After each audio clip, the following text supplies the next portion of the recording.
आज का टॉपिक है पारंपरिक हिंदू सामाजिक संगठन की विशेषताएं। BA part first, paper second, Bharatiya Samaj. John Marshall Piggott आदि अनेक विद्वानों का मत है कि हिंदू धर्म का प्रचलन सिंधु घाटी सभ्यता से हुआ है। इस संबंध में जॉन मार्शल का कहना है कि सिंधु घाटी सभ्यता के धर्म में बहुत सी ऐसी बातें जिनसे मिलती जुलती बातें हमें अन्य देशों में भी मिल सकती हैं, लेकिन सब कुछ होते हुए भी उनका धर्म इतनी विशेषता के साथ भारतीय है कि आधुनिक युग के प्रचलित हिंदू धर्म से कठिनता से इसका भेद किया जा सकता है। सिंधुवासियों और हिंदुवासियों दोनों में बहुदेववाद के साथ साथ ईश्वर की सत्ता में विश्वास, शिव की पूजा, शिवलिंग की पूजा मिलती है। सिंधुवासी एवं हिंदू दोनों ही तुलसी, पीपल, केला आदि वृक्षों तथा गाय, नाग आदि, बैल आदि पशुओं की पूजा करते हैं। दोनों में मूर्ति पूजा का प्रचलन देखा जाता है। तो हिंदू सामाजिक संगठन की विशेषताएं हैं। परंपरागत हिंदू सामाजिक संगठन में जो विशेषताएं पाई जाती हैं जो इस प्रकार से हैं। नंबर 1 है प्राचीनता। तो हिंदू सामाजिक संगठन तत्व प्राचीन है क्योंकि वे अन्य सभ्यताओं जैसे रोम, यूनान, मिस्र, माया, बेबीलोनिया से संबंधित है। समाज संगठन के समय के दौर से विलुप्त हो गए, लेकिन भारतीय समाज में हिंदू विभिन्न सभ्यताओं के सामाजिक संगठन आज भी बना हुआ है। स्थायित्व। हिंदू सामाजिक संगठन समय के साथ अनुकूलन करते हुए आज भी स्थायी बना हुआ है क्योंकि इससे गांव, संयुक्त परिवार, जाति, अध्यात्मवाद, कर्म, संस्कार जैसी अवस्थाओं का अस्तित्व है। थर्ड, सहिष्णुता। भारतीय समाज का प्राचीन हिंदू संगठन सहिष्णु तथा उदारवादी है। यह किसी धर्म संस्कृति का विरोध नहीं करता है बल्कि उनकी अच्छाइयों को सहज स्वीकार करता है। यह उदारवादी होने के कारण सभी धर्मों एवं संस्कृतियों को अपने यहाँ फलने फूलने का मौका देता है। समन्वयता।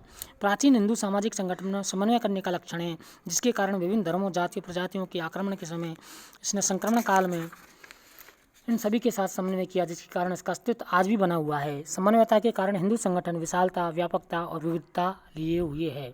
नेक्स्ट है सर्वांगीणता। भारतीय समाज में हिंदू संगठन का संबंध किसी जाति, धर्म, प्रजाति अथवा वर्ग विशेष से नहीं है, बल्कि उन सभी से है जिन्होंने भारतीय समाज के विकास में योगदान दिया है। इसके अतिरिक्त हिंदू संगठन सर्वांगीण विकास, शारीरिक, मानसिक और आध्यात्मिक तीनों पर ध्यान देता है। हिंदू संगठन उदारवादी होने के कारण सबके विकास की कामना करता है और वसुधैव कुटुंबकम की भावना को अपनाता है। नेक्स्ट है आध्यात्मिकता। हिंदू सामाजिक संगठन में अध्यात्मवाद को महत्व दिया गया है। इसमें सांसारिक भौतिकवाद को महत्व नहीं देकर आत्मा और ईश्वर को महत्व दिया गया है। यह ईश्वर के अस्तित्व को स्वीकार करते हुए वैदिक कर्मकांड, गीता के उपदेश को अपनाता है। इसके अतिरिक्त आत्मवाद, कर्म और पुनर्जन्म के महत्व को स्वीकार किया गया है। नेक्स्ट है धर्म की प्रधानता। प्राचीन हिंदू सामाजिक संगठन धर्म प्रधान संगठन है। यहाँ धर्म को सर्वोच्च मानकर धार्मिक क्रिया और अनुष्ठानों को विशेष महत्व दिया जाता है। धर्म को व्यक्तिगत और सामाजिक विकास का आधार मानकर मानवीय कर्तव्यों को धर्म से जोड़ा गया है। धर्म प्रधान होने के कारण हिंदू संगठन अपने धार्मिक ग्रंथों गीता, वेद, पुराण, उपनिषद, महाभारत, रामायण आदि को विशेष महत्व देता है तथा जीवन में त्याग, तप, संयम, नियम, कल्याण, पवित्रता जैसी अवधारणा का भी पालन करता है। नेक्स्ट है वर्ण व्यवस्था। प्राचीन हिंदू सामाजिक संगठन वर्ण व्यवस्था पर आधारित है। यह सामाजिक जीवन में स्थायित्व प्रदान करने तथा व्यक्ति के कार्यों को श्रम विभाजन के आधार पर बांटने के लिए वर्ण व्यवस्था स्थापित की गई है। वर्ण व्यवस्था में 4 वर्ण हैं: ब्राह्मण, क्षत्रिय, वैश्य और शूद्र। ये वर्ण संस्करण पर आधारित हैं तथा अपने अपने कर्तव्यों को पूर्ण करके सामाजिक व्यवस्था को बनाए रखते हैं। ये सभी वर्ण एक दूसरे पर अंतर्निर्भर हैं। ऋग्वेद में भी वर्णों की उत्पत्ति ब्रह्मा के शरीर से बताई गई है। नेक्स्ट है आश्रम व्यवस्था। प्राचीन हिंदू सामाजिक संगठन में मानव की आयु 100 वर्ष मानकर उनको आश्रम में विभाजित करके मानवीय कर्तव्य का निर्धारण किया गया है। इसके अतिरिक्त आश्रम व्यवस्था द्वारा पुरुषार्थों 4 पुरुषार्थ होते हैं: धर्म, अर्थ, काम और मोक्ष की पूर्ति की व्यवस्था भी की गई है। आश्रम व्यवस्था 4 आश्रम जैसे ब्रह्मचर्य, गृहस्थ, वानप्रस्थ और संन्यास आश्रम में विभाजित है तथा प्रत्येक आश्रम का कार्यकाल 25 वर्ष निर्धारित किया गया है। इन आश्रमों में रहकर व्यक्ति अपने सामाजिक कर्तव्यों एवं पुरुषार्थों की पूर्ति करता है। नेक्स्ट है पुरुषार्थ। प्राचीन हिंदू सामाजिक संगठन में पुरुषार्थ की भी एक व्यवस्था है। पुरुषार्थ 4 प्रकार के हैं: धर्म, अर्थ, काम और मोक्ष। ये चारों पुरुषार्थ भोग, त्याग पर आधारित हैं तथा व्यक्ति के व्यक्तिगत और सामाजिक कर्तव्यों का निर्धारण करते हैं। पुरुषार्थ के अंतर्गत धर्म, नैतिक कर्तव्यों, अर्थ, आवश्यकताओं की पूर्ति हेतु व्यवसाय, काम, जीवन का आनंद तथा मोक्ष और ईश्वर से लगन और उसकी प्राप्ति से संबंधित होते हैं। नेक्स्ट है कर्म और पुनर्जन्म।